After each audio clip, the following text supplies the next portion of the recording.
Assalamu alaikum wa rahmatullahi wa barakatuh. COP26 is about the threat climate change poses to human life. The causes of climate change are debatable, but what is undisputable is the environmental challenges we face because of man's actions.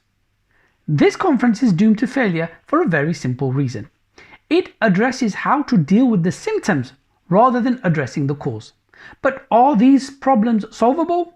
As Muslims, we are the only people that have a practical and workable solution to address these problems. How? Let's take a look.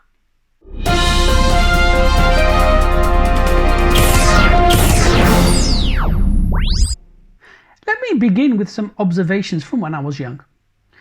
We had milk delivered by the milkman who came in an electric milk float. Those bottles that he delivered, we would return the following day washed so they could be reused. We didn't have 4 different recycling bins for our bottles because we reused the bottles. Even cold drinks came in glass bottles which were washed, returned and reused. We never had large American style fridge freezers to keep our weekly or monthly shopping. In fact, most people had half size under the counter fridge. So where did we stock all our frozen food and our meat? We didn't. We went to the shops to get our frozen products, or we went to the shops to get our meat, as and when we needed them. They had large fridges, they had large freezers, so we didn't need to have one. Whenever we needed a product or a produce, we went to the local shop. We didn't need to stock up because every neighborhood had a corner shop. And there were bakeries, there were Indian grocers, there were newsagents, there were many different types of shops in the streets. So what happened? Capitalism happened. Businesses got bigger and supermarkets emerged, selling products in bulk far cheaper than the corner shops.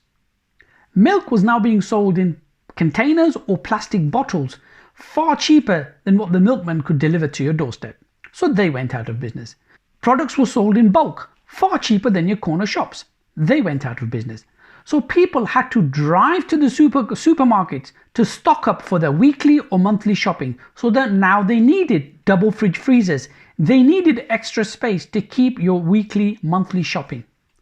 So not only did this result in higher energy consumption, so people now had to drive to the supermarkets to get their products, but people bought so much that they didn't use everything they bought. Some stuff went out of date. Some people forgot what they bought. So there was an increase in waste. And as we know today, much of what is bought is wasted. So convenience became a curse. So you go to the shop, you buy a shampoo bottle. When it finishes, you go to the shop, you buy another shampoo bottle.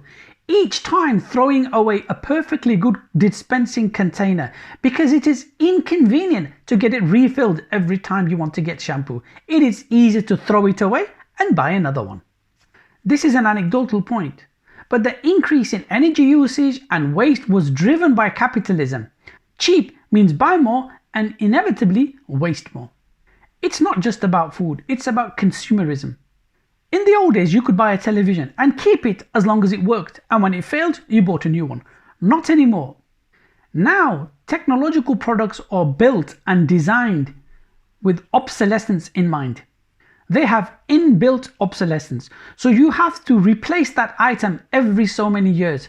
You need to keep going out and keep buying stuff and keep replacing things, even though there is fundamentally nothing wrong with it.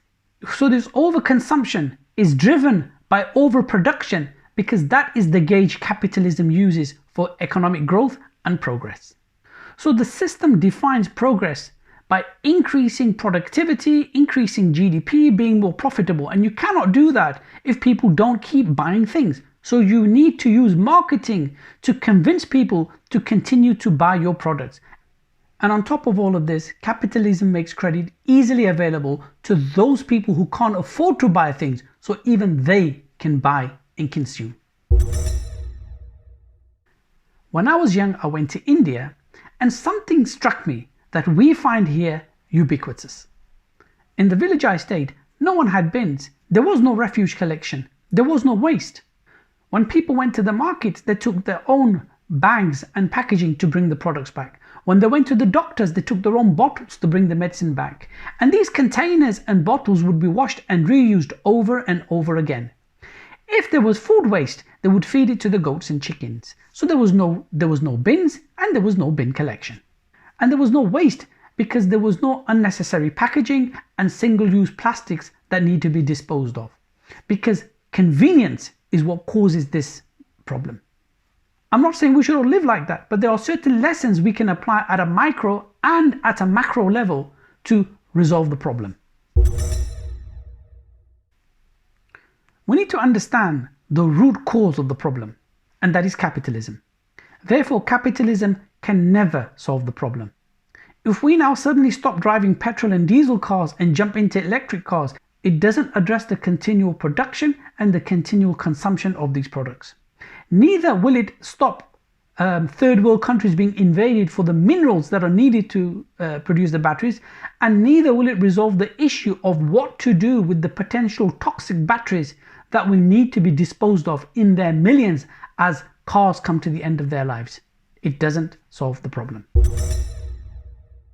So why has capitalism adopted the green agenda? It has adopted the green agenda in order to adapt the markets for its own benefit. Number one, in order to use it as a stick to beat China, that is a story in itself. And secondly, to reshape the markets for green products so people can carry on consuming and they can carry on producing. Islam is the only solution, because Islam is the only solution that addresses this issue from a micro and a macro level. At the micro level, we are encouraged not to waste and only consume what we need. And there are many examples of this. For example, the Prophet ﷺ said to us that even if you have a stream of water, you mustn't waste it, because that is considered extravagance.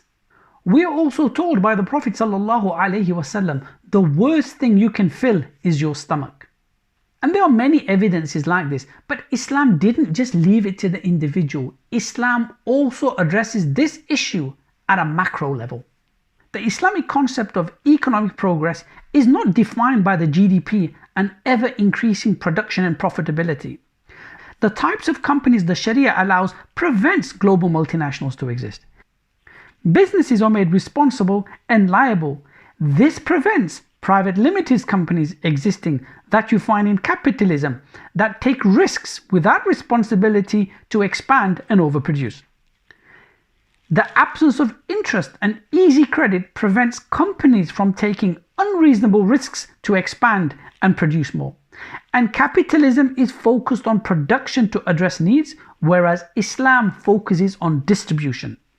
Capitalism focuses on satisfying people's wants. Islam focuses on satisfying people's needs. There's a big difference.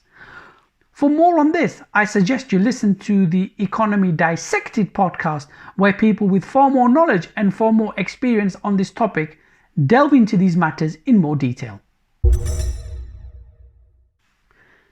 Capitalism is destroying and polluting the planet in its attempt to satisfy the insatiable wants of man.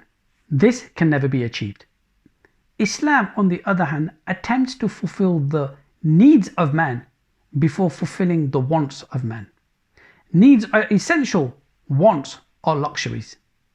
In other words, Islam looks to fill every stomach, the wants of man, before putting an iPhone, the needs of man, in everybody's hand. Whereas capitalism looks to put an iPhone in the hand of every man before it looks to fill the stomach of man.